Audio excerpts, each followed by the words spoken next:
하겠습니다. 그럼 오늘의 사연 바로 시작하겠습니다. 주차를 하자마자 이미 저 입구 쪽에서는 난리가 났습니다. 덩치가 큰 제 차의 묵직한 엔진 소리를 알아들은 수십 마리의 개들이 반가워서 저마다 짖고 꼬리치고 뒹굴면서 어서 오라고 하는 소리였죠. 일주일에 한 번 유기견 보호소에 와서 봉사를 하는 게 저한테는 가장 편안한 시간입니다. 몸은 조금 고되고 저만 바라보며 눈 반짝반짝 녀석들을 보고 있으면 저도 모르게 힘이 납니다. 처음에는 온통 기죽어서 구석에 꼬리 말고 있던 녀석들이 사랑받는 손길 느끼면서 조금씩 반짝반짝 예쁜 아이들로 변해가는 것을 보는 게 그렇게 보람되고 좋을 수가 없습니다. 이곳에 오는 사람들 아마 다 저랑 비슷한 생각들일 거예요. 누구 하나 큰 거 바라고 오는 거 없이 작은 생명이 낸 손길로 인해 조금 바뀌는 거 그거 좋아서 오는 거 아니겠어요? 그래서 여기에서 만난 사람들은 서로 현재 어떤 일을 하는지, 과거에 어떤 이력이 있는지 묻지 않습니다. 이름도 모른 채 그냥 자기가 키우는 강아지 이름 뒤에 언니나 오빠를 붙이거나 카페 닉네임으로 서로를 부를 뿐이에요. 이곳에서의 저는 김예분이라는 이름을 가진 사람이 아니라 그냥 뽀야 이모입니다. 사료들을 챙기느라 조금 늦게 도착했더니 미리 와 있던 사람들이 달려나와 절 반기더라고요. 늘 같이 봉사하는 사람들이라 다들 낯이 있고 친한데 그중에 유난히 항상 밝았던 친구가 있습니다. 30대 초반 유치원 선생님을 하는 친구인데 아무리 힘들어도 웃음을 잃지 않는 애가 오늘따라 얼굴이 좀 많이 어둡더라고요. 안 그래도 다른 사람에게 건너 요즘 고민이 많다는 얘기는 들은 바가 있었습니다. 결혼을 앞둔 지 얼마 되지 않았는데 시어머니가 키우는 강아지 다른 사람 주고 오라고 한 것 때문에 몹시 힘들어한다 했거든요. 그것 때문에 남자랑 헤어져야 되나 말아야 되나 고민된다는 얘기를 한 적도 있습니다. 나중에 듣기로는 어떻게 얘기 잘해서 예비 남편이랑 시어머니가 강아지에 대해서는 아무런 터치하지 않겠다는 약속을 받아냈다고는 하더라고요. 그래도 계속 애매하게 강아지 문제를 건드리니 그 자체가 심란한지 지난주부터 표정이 영 안 좋았습니다. 워낙 남일 잘 묻지 않는 데다가 특히 남녀 사이에 일은 끼어들지 않는 게 제 신조라면 신조거든요. 그래서 다른 사람들이 이런저런 얘기를 전해줄 때도 일절 아무런 반응을 보이지 않았는데 표정을 보아하니 한 번은 아는 척하며 물어봐야 할 것 같더라고요. 왜? 또 무슨 문제 있었어? 뽀야 이모님, 저 그냥 이 결혼 엎을까 봐요. 처음부터 이렇게 안 맞는데 앞으로 맞춰서 살 자신이 없어요. 그래. 근데 남녀 사이 제3자가 뭐라고 말할 건 아닌데 아니다 싶으면 그냥 없는 게 덜 상처받는 길이기도 하더라. 이혼보다는 파혼이 나아. 뽀야 이모님도 혹시 경험 있으세요? 무슨 경험? 아니다 싶으면 엎어버린 경험? 나 요식업하잖아. 그런 결정은 하루에도 수십 번 하지. 이거 아닌데? 엎어? 야, 이거 아닌 것 같다. 엎어. 이게 내일이야. 아니요, 결혼이나 연애 같은 거요. 저도 사실 일이면 오히려 없느냐 마느냐 판단이 쉬웠을 것 같아요. 뭔가 일은 이성적으로 수치적으로 따져볼 구실이라도 있잖아요. 그렇지.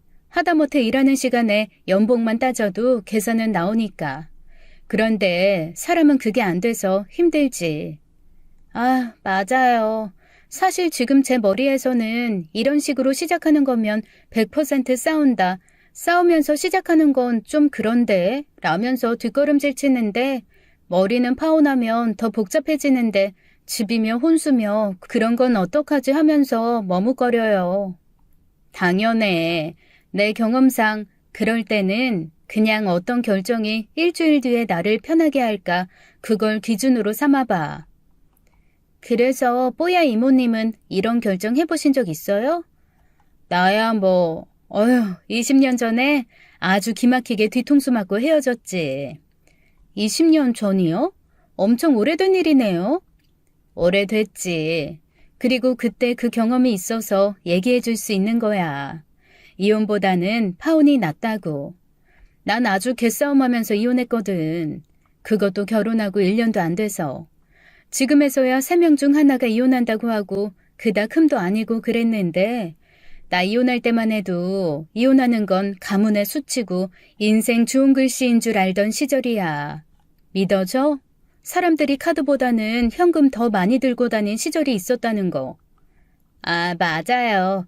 저 어렸을 때 저희 고모가 이혼했는데 할머니, 할아버지가 집안 망신이라고 어디 밖에 나가지도 못하게 하고 그런 기억 나요. 정말 세상 많이 바뀌었지. 걔도 그래. 걔라고 하면 마당에서 남은 밥이나 먹이면서 키우는 줄 알았는데 이렇게 사료 먹으면서 귀한 대접받는 존재가 될 줄도 몰랐던 세상이고. 하긴 그래요. 근데 그러고 보니까 뽀야 이모 얘기는 한 번도 들은 적이 없는데 이모 부자죠? 이런저런 계산 없이 해맑게 물어보니까 아니라고 대답도 못하겠더라고요. 그래서 부자 맞다고 했죠. 이 보호소에서 저만큼 돈 많이 내는 사람도 없거든요. 오죽하면 보호소 소장님이 이 보호소의 실제적인 주인은 저라고 말하면서 우스갯소리를 하신 적도 있습니다. 저 없으면 보호소가 안 돌아간다고요. 이모는 대체 뭘 해서 그렇게 돈을 많이 벌었어요? 나? 일찍부터 물장사 좀 했지. 언니 물장사였어요? 술 팔았어요?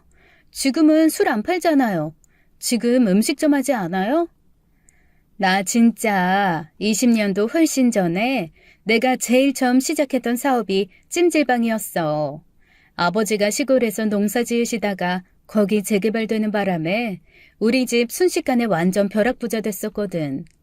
근데 엄마고 아빠고 평생 농사만 지으신 분들이 그 큰 돈 어디 쓸 줄이나 아시나?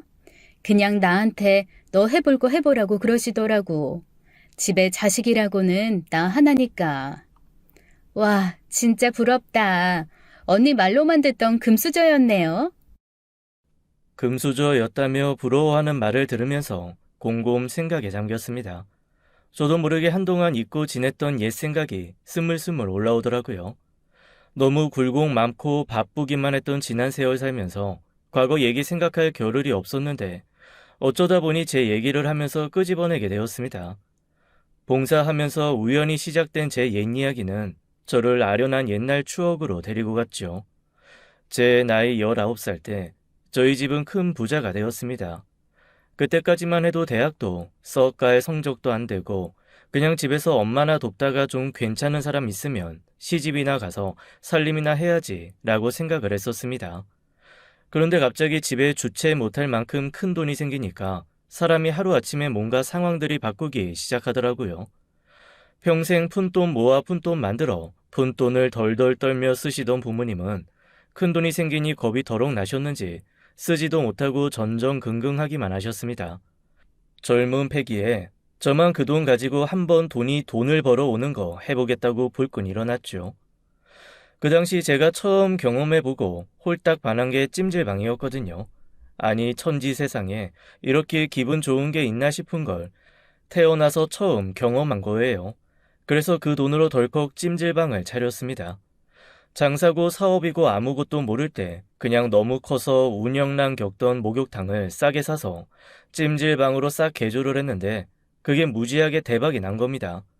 지금은 제가 이런 소리를 해도 아무도 안 믿지만 그때 처음 찜질방을 했을 때 제가 매일같이 했던 건 딱 하나였어요. 삽으로 10,000원짜리를 득득 긁어다가 쌓아놓고 돈 세는 거. 정말 그게 제 일이었습니다. 당시만 해도 사람들이 카드 거의 안 쓰고 다들 현찰 갖고 다니면서 동전의 지폐에 주렁주렁 계산할 시절이어서 순식간에 현금이 가득 쌓였습니다. 매일 새벽 4시 정도가 되면 밤새 계산한 그 지폐 뭉치들 마대자루에 담아서 묶어놓는 게 아주 매일매일 제일 큰 일과였어요. 그렇게 묶어놔야 아침에 은행 열자마자 가지고 가서 입금을 할 수가 있었으니까요. 돈이 너무 많이 벌리다 보니까 이거는 뭐 돈에 대한 감각도 없어질 지경이었습니다. 제가 거의 처음 찜질방을 크게 시작한 이후로 우후죽순처럼 찜질방들이 늘어났고 근처에 장사하시던 사장님 중 한 분은 저한테 1년을 두고 찜질방을 팔라 하시더라고요. 어느 정도 돈도 벌었겠다. 찜질방 재미도 이만하면 충분히 받겠다 싶어서 그 사장님한테 아주 비싸게 프리미엄 받고 찜질방을 넘겼습니다. 그리고 한 1년 정도 못했던 공부를 하기 시작했어요. 돈은 많이 벌었지만 대학 안 가고 가방끈 짧은 게 어느 순간 콤플렉스로 왔거든요. 아름아름 소개로 한 대학에 개설된 평생 대학원 최고 경영자 과정에 들어갔습니다. 주변의 사장님들께서 제대로 사업하려면 일단 인맥이 가장 중요한데 인맥을 만들기 위해서라도 공부하라고 하시더라고요. 경영이라던가 마케팅 같은 곳에도 좀 목마름이 있기는 했지만 무엇보다 학교를 끝까지 안 다녀서 친구 없던 터라 비슷한 고민을 하는 친구를 만들고 싶어서 갔습니다. 그리고 거기에서 제 남편을 만났어요. 당시 남편은 뭔가 사업을 하는 사람은 아니었고 뭐라도 시작해보고 싶은 마음은 있는데 이것저것 다 막막하니 보고 배우고 투자처도 찾을 마음에 겸사겸사 들어온 거였어요. 사실 자기 사업을 하지 않는 사람은 들어오기에 애매한 가정이었음에도 불구하고 있는 인맥 없는 인맥 다 동원해서 입학을 한 상황이었고요. 그런데 거기 있는 사람들이 대부분 다 자기 사업 운영하고 있는 사람들이잖아요. 그러니 말이 통하나요? 말이 통하지 않죠.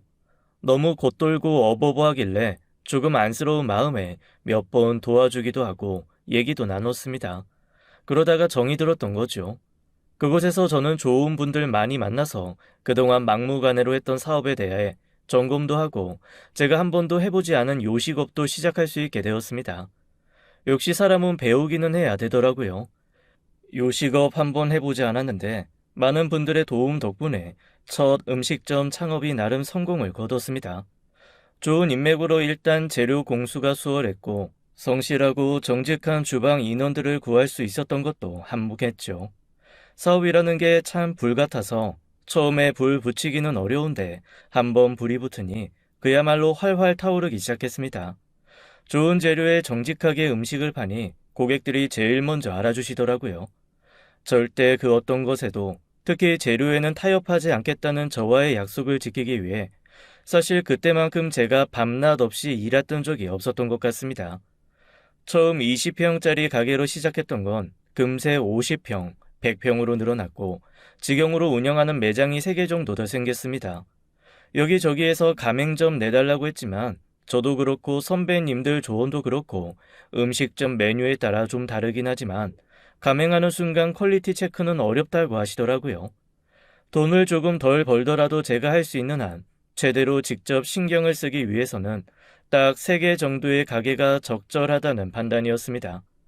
그나마도 눈코 뜰 새 없이 아침 저녁으로 뛰어다녀야 가게 3개 관리가 가능했어요.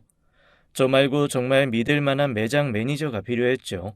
일단 본점은 제가 직접 관리를 하고 나머지 2 가맹점 중 하나는 저랑 아주 친한 친구 하나를 불러다 앉혔습니다. 처음 일했던 가게에서 홀 매니저를 하던 친구인데 고지식할 정도로 솔직한 사람이고 돈만큼은 정말 믿고 맡길 수 있는 아주 오랜 지인이었거든요. 게다가 제가 최고 경영자 과정에 들어갈 수 있게 된 것도 이 친구 덕분입니다.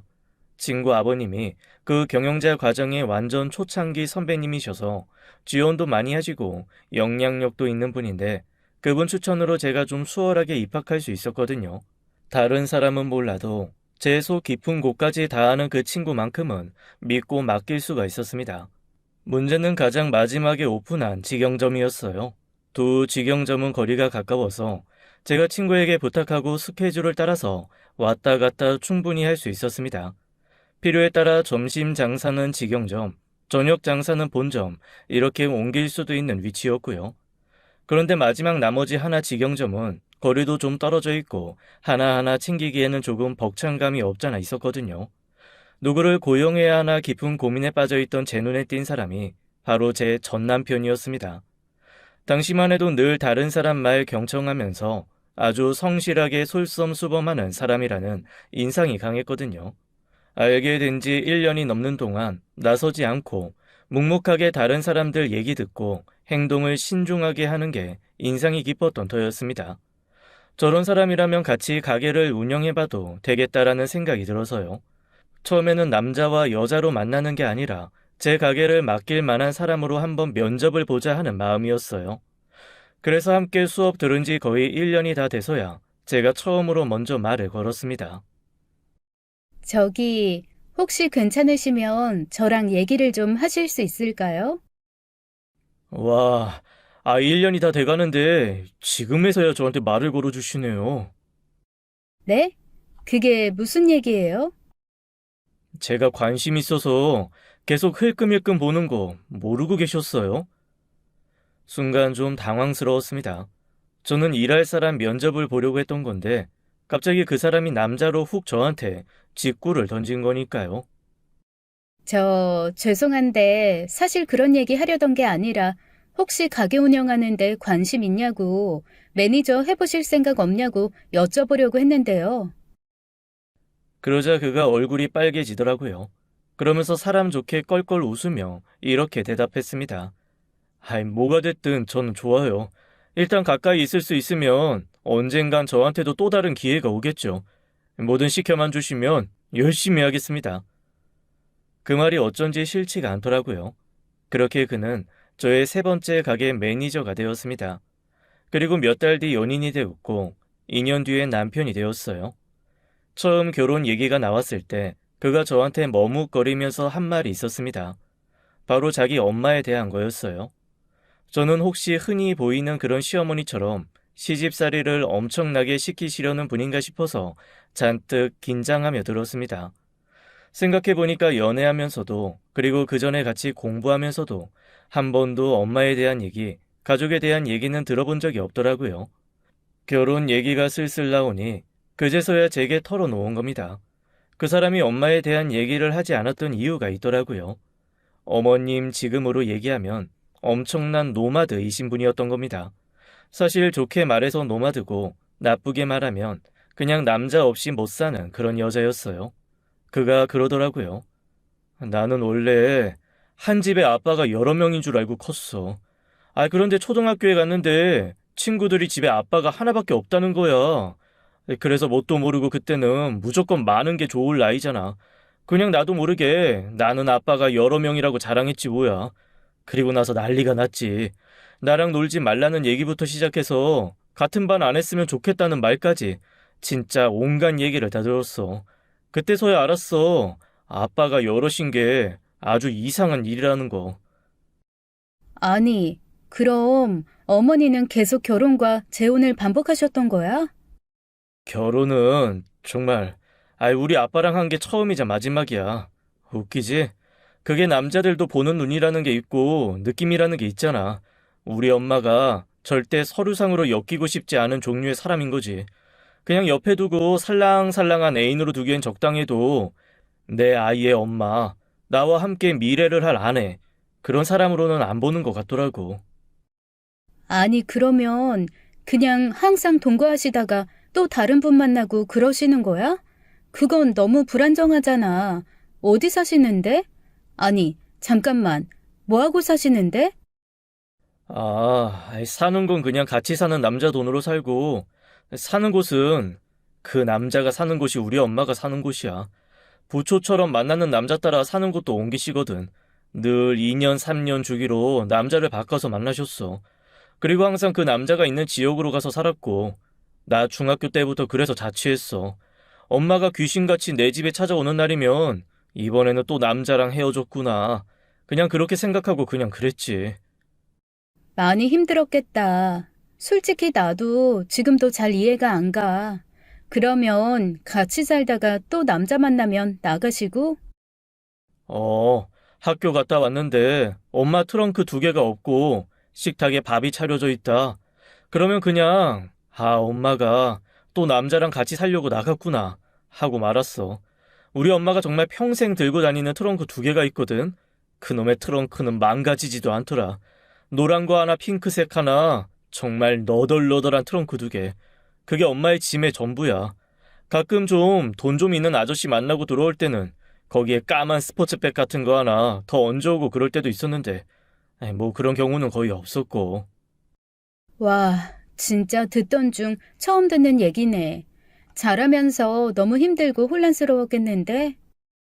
그게 일방적이지 않다라는 거를 나중에 깨닫고 엄마가 이상한 사람이라는 걸 뒤늦게 알아챘으면 힘들었을 텐데, 나는 너무 어렸을 때부터 그게 그냥 일상이고 익숙해서 별로 사실 힘들다는 생각도 못했어.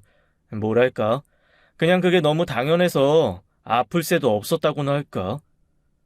덤덤하게 웃으면서 그가 그 얘기를 하는데 뭔가 마음이 안쓰러워지더라고요. 왜 영화 같은 거 보면 가끔 부모 폭력이 아주 오래전부터 노출되어 있던 아이가 나중에 구해졌을 때 반응 없이 구는 걸 보고 어른들이 안타까워하잖아요. 살짝 그런 느낌이었습니다.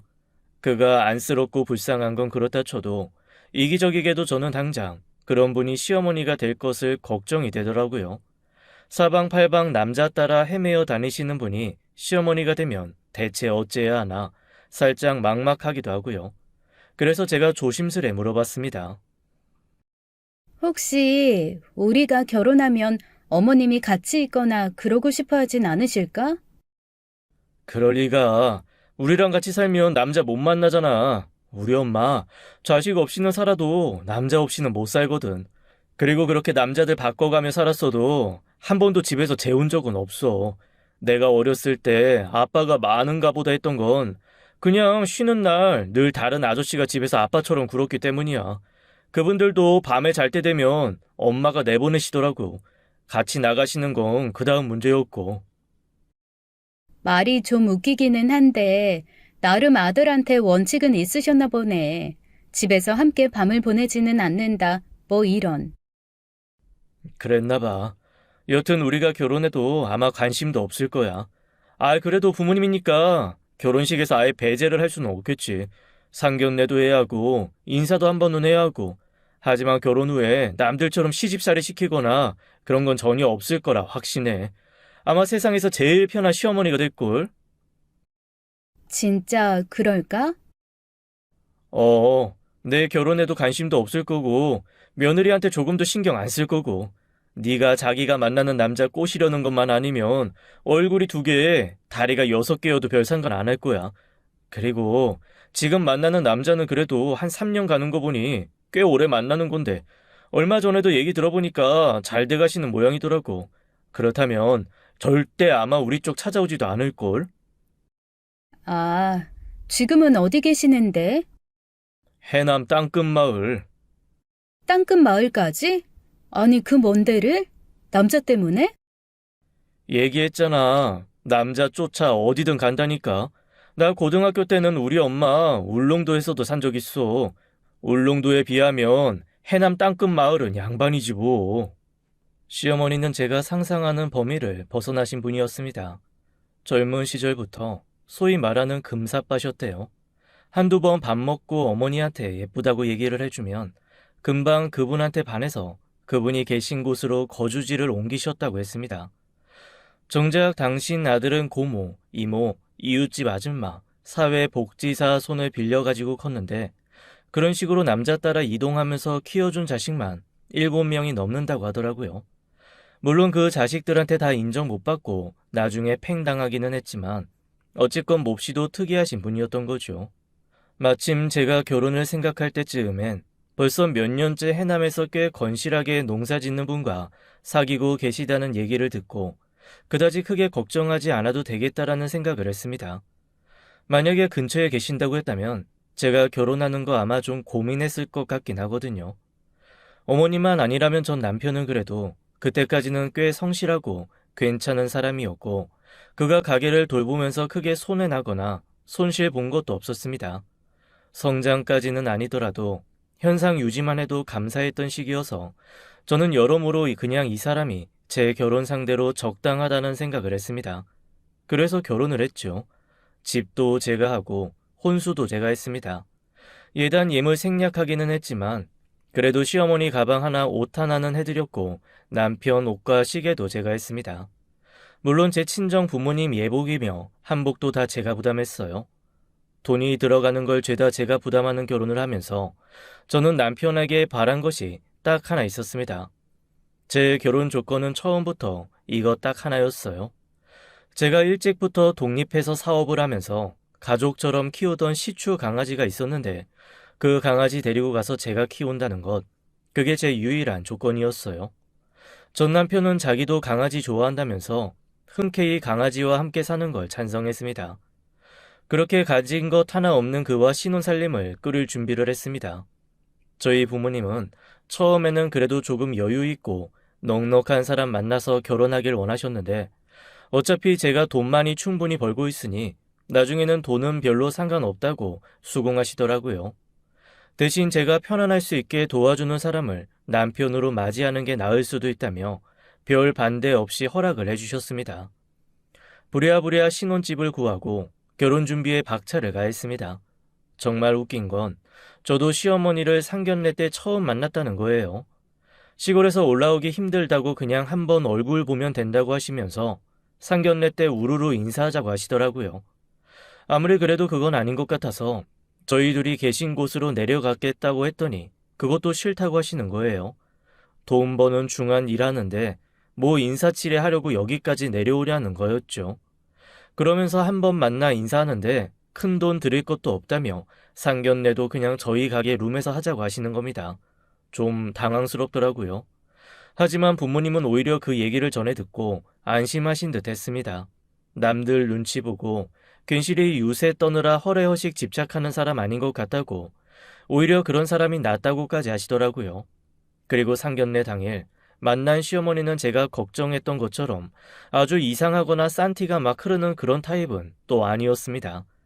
나름 아들 면 세워준다고 긴장하고 준비해서 오셔서 그런 거였는지 모르겠지만 여튼 남자 없이 못 사는 해벨레 한 그런 스타일도 아닌 것 같았고, 여튼 첫 인상은 그닥 나쁘지 않았어요. 딱 하나 순간순간 번들번들 하면서 욕심이 불쑥불쑥 튀어나온 눈빛만 조금 마음에 걸렸습니다. 그런데 세상 천지 100% 내 마음에 드는 그런 사람이 어디 있겠어요? 그리고 같이 살 것도 아니고 남편 말에 의하면 1년에 한 번 더 볼까 말까 할 텐데요. 거의 같이 사는 남자에 따라 달라지기는 했지만 평균적으로 3, 4년에 한 번 얼굴 본다는데 크게 신경 쓸 필요 없다고 생각했죠. 저희 결혼식은 화려하진 않았지만 성대했습니다. 함께 공부했던 사장님들이 정말 진심을 다해 축하하러 와주셨고, 예식장 음식 마음에 들지 않아서 저희 가게에 소고기 육개장 며칠간 끓여 다 제공해 드렸습니다. 이렇게 맛있는 결혼 음식 처음이라고 다들 너무나 좋아하셨죠. 신혼여행도 식도락 여행으로 다녀왔어요. 그렇게 멀리 긴 시간 빼기도 좀 어렵고 해서 가까운 일본으로 가볍게 다녀왔거든요. 결혼식도 무사히 마무리되고 일도 무리 없이 잘 진행되니 저한테는 이제 즐겁고 행복한 시간만이 남아있을 거라고 생각했습니다. 그런데 세상 모든 일은 참 그냥 생각한 대로 뜻대로 되는 게 없더라고요. 신혼여행을 갔다 와서 일주일 정도 지난 어느 날, 남편과 함께 저녁을 먹고 있는데 누군가가 미친 듯이 집의 문을 두드리는 겁니다.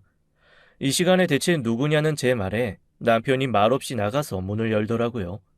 그리고는 깜짝 놀라는 목소리로 소리를 질렀습니다. 엄마! 아이, 엄마가 여기 왜 왔어요? 시어머니였습니다. 시어머니는 양손 가득 큰 트렁크를 들고 서 계셨어요. 남편이 말한 적 있는 예의 부셔지지도 않는다는 그 노란색, 핑크색 트렁크 실물을 처음 보게 된 거죠. 어머님, 대체 이 저녁에 어쩐 일이세요? 그 가방은 또 뭐예요? 나 헤어졌어. 순간 남편이 한숨을 푹 내쉬었습니다. 그리고 현관에 우뚝 서서 어머니가 들어오지도 나가지도 못하는 상황에서 버럭 왜냐고 소리를 지르더라고요. 동네 사람들 다 깨울 것 같아서 일단 문 닫고 들어오라고 했습니다. 기다렸다는 듯이 시어머니가 일단 가방 2개부터 현관 안으로 밀더니 서 있는 남편을 향해 울음을 터뜨리는 게 아니겠어요? 그 사람 다른 여자 생겼어. 나보고 당장 짐 싸서 나가래. 나 너무 억울하고 속상하고, 아이고 내 팔자야. 이번에는 좀 정착해서 살아볼까 했더니. 갑자기 울음을 터뜨리며 울분을 쏟아내는데 할 말이 없더라고요.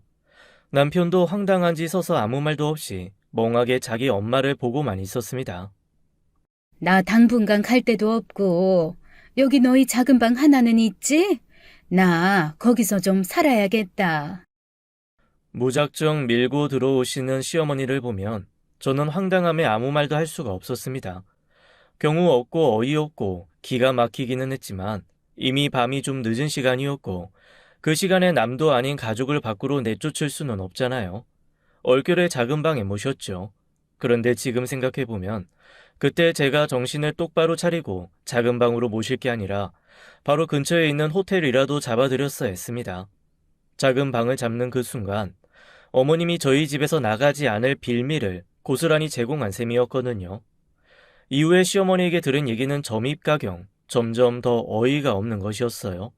그나마 평생 애명글명 모은 돈으로 한 칸짜리 작은 집 한 채는 있었는데 그것조차 같이 살던 남자한테 홀딱 넘어가서 고스란히 뺏긴 거 있죠. 사기를 당한 거죠. 당시 남편 말에 의하면 그동안 자기 엄마가 만났던 사람 중에 그나마 제일 괜찮은 사람이라고 했었는데 그 사람이 최악인 남자였던 겁니다. 금세 사랑에 빠져 허우적거리는 어머니를 안심시켜 그나마 있는 재산 빼앗으려고 아주 긴 시간 동안 사기를 치기 위해 공을 들였던 거죠. 시어머니가 바람폈다고 생각한 여자가 나중에 알고 보니 본처였고, 본처가 근처에 멀쩡하게 가정 유지하며 살고 있는데 자기가 일하는 땅 옆에 집 얻어놓고 시어머니와 딸 살림을 차렸던 거였습니다. 그런데 꼬리가 길면 밟히는 게 인지상정이잖아요. 일하러 나갔다 오는 남편이 멀끔하게 씻고 정돈된 모습으로 들어오니 그 본처도 뭔가 낌새를 챈 거죠. 그 남자가 또 그걸 알아채고 한동안 잘 숨기다가 최근에 들킨 모양이었습니다. 그 집도 남자보다는 여자가 더 세고 재산이 많았는지 들킨 후에 말 싹 바꿔 자기는 가만히 일만 했는데 여우 같은 저희 시어머니가 꽃뺀 집 한 거라고 둘러댄 겁니다. 남편은 그 얘기를 듣고 펄펄 뛰었는데 사실 저는 둘 다 끼리끼리 만나서 동료들끼리 등쳐먹다가 더 어리석은 시어머니가 당한 거라는 생각밖에 안 들더라고요. 땡전 한 푼 없이 알거지가 된 시어머니는 정말 의탁할 곳이라고는 한 군데도 없었습니다. 그러니 그 밤에 야간 버스 타고 아들 집을 찾아온 거겠죠. 하다못해 지갑에 카드 한 장, 10,000원짜리 한 장이 없어서 버스비도 터미널에서 구걸했다 하더라고요. 그 신세 한탄을 폭포수처럼 쏟아내고는 바로 자기 집인 양 냉장고를 열고 소주부터 꺼내 벌컥벌컥 들이키더니 쓰러져 잠드는데 아주 기가 딱 막히더라고요. 제가 원한 건 아니었지만 얼결에 시어머니는 저희와 한 집에 살게 됐습니다. 신혼생활 시작하는 그 순간 시집살이가 함께 시작된 셈이었죠. 처음에는 시어머니가 제 눈치를 좀 보더라고요. 왜냐하면 저희 신혼집이 제 명의로 되어 있는 저희 집이니까요. 남편이 가진 게 없어서 그냥 몸만 들어온 상태여서 아들도 아닌 며느리 집에 얹혀 산다며 계속 면목 없다는 얘기만 하시는 겁니다. 그런데 또 그게 아무리 진짜라고 해도 같이 사는 어른이 계속 그런 식으로 기 죽어서 말씀하시니까 그건 또 그거대로 불편했습니다. 그래서 제가 진담 반, 그리고 그냥 하는 말 반, 그런 거 신경 쓰지 마시고 어머님 집이다 생각하시라고 했습니다. 그런데 시어머니가 그 얘기를 정말 진심으로 받아들였던 모양이에요. 그동안 대체 어떻게 참았을까 싶게 그 얘기를 듣는 그 순간부터 진짜 자기 집인 것처럼 굴었습니다. 제가 나름 꾸며 놓은 살림도 이것저것 참견하며 뒤집어 엎기 시작하고 남편과 그다지 긴 시간 같이 산 것도 아니면서 애는 이거 좋아한다, 얘는 이거 싫어한다. 저한테 시어머니 노릇을 아주 작정하고 하더라고요. 어이가 없었습니다. 그래서 제가 가장 정색하면서 화를 냈던 건 바로 제 강아지를 대하는 시어머니의 태도였어요. 강아지로서는 낯선 사람이 집에 들어왔으니 경계를 하는 게 당연하잖아요. 물론 시추라는 종류의 강아지가 사람을 좋아하고 활동성이 많지 않아서 싫다고 막 짖거나 울거나 그러는 종류는 아닙니다. 그런데 어느 날부턴가 제가 키우는 그 강아지가 시어머니만 곁에 가면 움찔움찔 놀라면서 으르렁거리는 거예요. 제가 그 강아지를 6년을 키우면서 으르렁거리는 소리를 단 한 번도 못 들어봤거든요. 그런데 시어머니만 보면 으르렁거리더라고요. 뭔가 좀 이상했습니다. 제가 없는 동안 강아지한테 뭔가 해코지를 하는 게 아닌가 하는 심증은 같지만 그걸 대놓고 어머니께 여쭤볼 순 없었어요. 그래서 남편과 시어머니가 한꺼번에 집을 비운 날 집에 몰래 팩캠을 설치했죠. 제가 나가서 수시로 강아지 상태를 지켜보려고요. 그로부터 며칠 뒤 저는 정말로 큰 충격에 빠지고 말았습니다. 팩캠에 찍힌 저희 시어머니와 남편의 행태를 보고 손발이 덜덜 떨려 아무것도 할 수가 없더라고요. 글쎄 시어머니가 제 강아지를 발로 뻥뻥 차면서 지 주인 닮아 재수없다, 지 주인 닮아 까다롭다 이러면서 강아지를 괴롭히고 있는 거예요. 그런데 더 어이가 없었던 건 그 옆에서 남편이 담배를 뻑뻑 물어 피면서 자기 엄마한테 글쎄 이러는 거 있죠. 아, 어차피 한꺼번에 처리하면 돼. 그러면서 둘이서 뭔가 막 떠드는데 아시다시피 팩캠이 소리까지 정확하게 들리진 않잖아요. 각도도 애매하고 소리도 뭔가 섞인 채 제대로 들리지는 않았습니다만 그닥 긍정적이거나 좋은 얘기를 하는 게 아니라는 건 알 수 있었습니다. 바로 카메라 앞에서 입을 뻥끗거리며 입술 모양을 보고 무슨 얘기인지 얼추 짐작은 할 수 있지만 두 사람이 한꺼번에 떠들면 무슨 얘기하는지 모르겠더라고요. 그런데 강아지한테 그렇게 발길질을 하고 집안에서 담배를 피워대면서 좋은 얘기가 나올 리가 없잖아요. 너무 배신감 느끼고 황당했습니다. 일단 제가 없는 동안 강아지가 계속 저렇게 폭력에 노출되게 둘 수는 없었어요. 그래서 남편과 시어머니에게 그날 저녁 이런 핑계를 댔습니다. 요즘에는 강아지들도 나이 들면 몸 약해지고 또 서로 교제하고 사회성 키우고 이런 게 필요해서 애견 유치원에 보내려고요. 큰돈 드는 건 아니고 마침 저희 가게 손님 중에 하나가 애견 유치원 오픈하신 분이 있어서 거기에 당분간 좀 보내기로 했어요. 그랬더니 참 가증스럽게도 시어머니가 세상 자유로운 얼굴로 그새 저희 시추를 번쩍 안아 올리며 이렇게 말씀하시는 거예요. 아이고, 우리 강아지 꽃가 옷 입고 유치원 갈 거예요? 아이고, 신통해. 아이고, 신통해. 그 모습을 보는데 소름이 쫙 솟아오르더라고요. 너무나 앞뒤가 다르잖아요.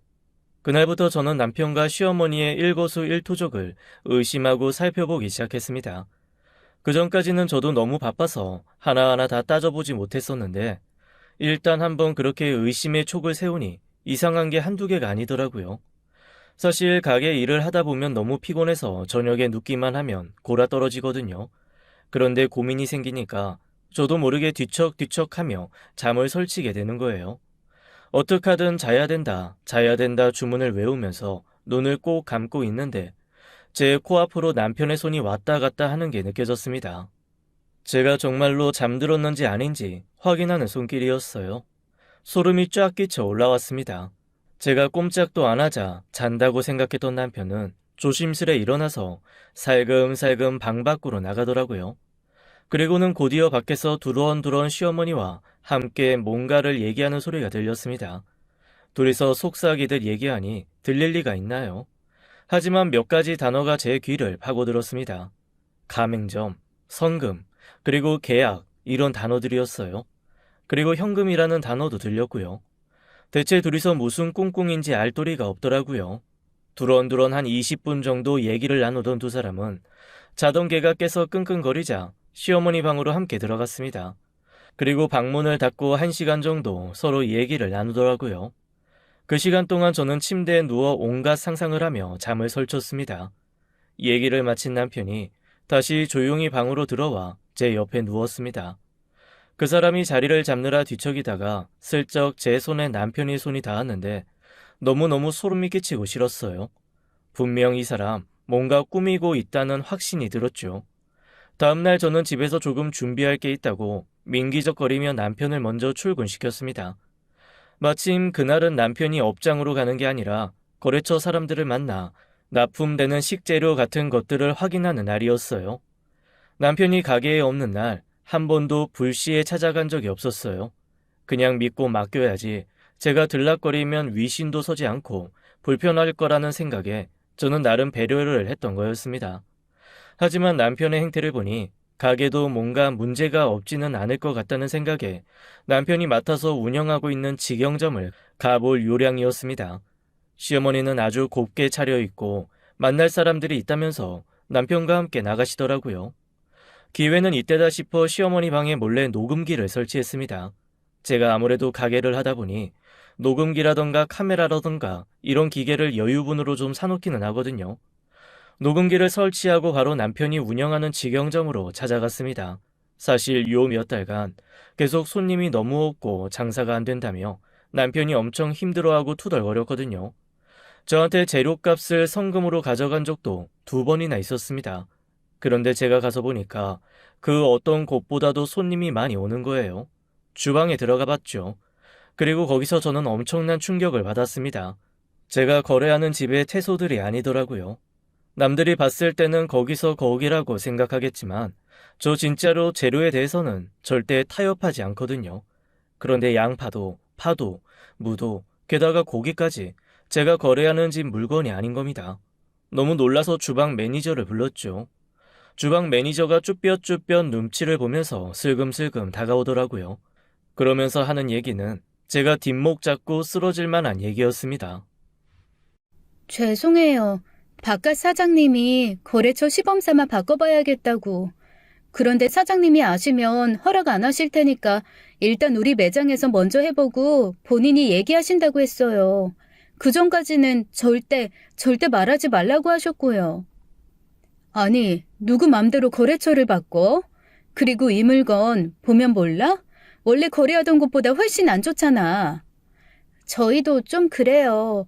예전에 저희가 납품받았던 데보다 1배 반 이상 비싸고, 그런데 퀄리티도 그렇게 뛰어나게 좋은 것도 아니고. 근데 바깥 사장님이 이 집을 계속 고집을 하신 이유를 모르겠어요. 거래처 전화번호 좀 줘봐. 저는 바로 주방 매니저에게 번호를 받아서 매장에 식자재 납품하는 사람에게 연락을 했습니다. 한창 신호가 간 후에 받은 그 사람은 몹시 거만했어요. 제가 누구인지 밝히지 않고 그냥 직원인 것처럼 전화를 했거든요. 그 사람이 하는 얘기는 정말 가관이었습니다. 아하, 아이 거기 사장님이랑 얘기 다 된 걸. 아이 어차피 팔팔 끓이는 건데 좀 시들고 물으면 어때서 그려. 아이 사장님이 괜찮다고 했다니까. 아니, 그래도 음식점은 재료가 생명인데 싱싱하지 않은 재료에서 무슨 맛이 나와요. 그리고 이런 B급 제품 주실 거면 금액도 B급으로 받으셔야죠. 지금 금액은 특 A급보다도 더 비싸게 받아가시잖아요. 아이 진짜 이 여자 답답하네. 야 내가 당신네 사장이랑 다 약속한 게 있고 거래를 든 건데 어? 내가 누군 줄 알아? 당신 사장 친한 형이야. 너 이름 뭐야? 뭔데 이렇게 까다롭게 굴어? 확 내 한마디면 직원 따위 한 번에 자를 수 있어. 어? 순간 좀 이상한 생각이 들었습니다. 그래서 제가 이렇게 물어봤어요. 혹시 다른 데보다 좀 비싸게 납품하시고 여기 사장님이 백마진 가져가시나요? 순간 그쪽에서 당황한 듯 침묵이 이어지더라고요. 그리고는 별 쓸데없는 소리 다 한다며 확 전화를 끊어버리는 거예요. 대답보다 훨씬 더 확실한 인정이었죠. 이 남자, 저 몰래 납품 거래처 바꿔서 백마진 받아 뒤로 챙기고 있었던 겁니다. 너무 어이가 없더라고요. 황당해서 앉아있는데 누가 봐도 건달 같은 사람 2명이 들어와 남편을 찾는 소리가 들렸습니다. 직원이 다가가 아직 장사 시작 전이라고 사장님 안 나오셨다고 하니까 그 말은 듣지도 않고 테이블 하나 턱 차지하고 앉더니 대뜸 소주에 국물 한 뚝배기 가져오라고 반말로 틱틱 명령을 하더라고요. 어이없다는 듯 서 있는 직원에게 안으로 들어가라고 하고 제가 나가서 무슨 일이시냐고 물어봤습니다. 그랬더니 그중 한 사람이 정말 어이없는 얘기를 하더라고요. 우리 여기 가맹점 모집 때문에 왔어요. 가맹점이요? 저희는 가맹점 운영 안 하는데 뭔가 잘못 알고 오신 거 아니에요? 뭐래. 여기 남자 사장님이 가맹점 운영하실 거라고. 얼마 전에 사업 설명회도 하시고 가맹점비 일부도 받으시고 그러셨는데. 기가 막혔습니다. 이 인간이 저 몰래 가맹점까지 모집하고 있었던 겁니다. 이거 그냥 가만두면 안 되겠다 싶더라고요. 그래서 일단 변호사를 찾았습니다. 변호사는 찬찬히 듣더니 몰래 녹취한 건 증거 자료가 되기가 어려울 수 있으니 이럴 때는 차라리 실질적으로 백마진이나 다른 증거들을 찾는 게 좋겠다고 하더라고요. 그래서 저는 가맹점 신청을 하러 온 사람을 통해서 남편이 그동안 가맹점 열게 해주겠다고 접촉했던 사람들 연락처를 얻고 그들과 함께 연대를 만들기 시작했습니다. 안 그래도 가맹점 체결을 하려고 했던 사람들 불만이 하늘을 찌르고 있더라고요. 일단 성금조로 돈을 받았는데 이후에 가맹점 교육도 없고 레시피 공유도 없고 하다못해 부엌 사이즈라도 알려줘야 가게 준비를 할 텐데 일절 그런 게 없었던 거죠. 있을 리가 없죠. 자기가 아는 게 없는데 어떻게 알려주겠어요? 그 2 남자도 참다 직접 대면해서 따지려고 찾아왔던 거였습니다. 저는 가맹점은 할 계획도 없고 지금 고소 고발을 하려고 한다는 말을 전했습니다. 그리고 도움을 요청했죠. 어떻게 보면 저도 피해자인데 그쪽에서 저희가 이런 준비하는 걸 알면 또 어떤 식으로 뒤통수 칠 줄 모르거든요. 일단 가맹점비로 납부하신 돈은 제가 다 돌려드리고 원하시면 저희 집 레시피 전수해드릴게요.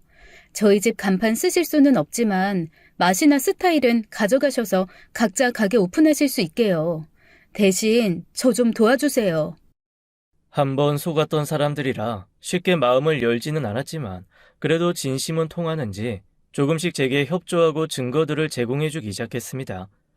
그걸 계기로 속속 드러난 남편의 행위는 정말 가관이었어요. 식당에 들어오는 현찰 결제를 빼돌리는 것도 모자라 제가 분명 주방 식구들 보너스 챙겨주라고 따로 줬던 돈이 있거든요.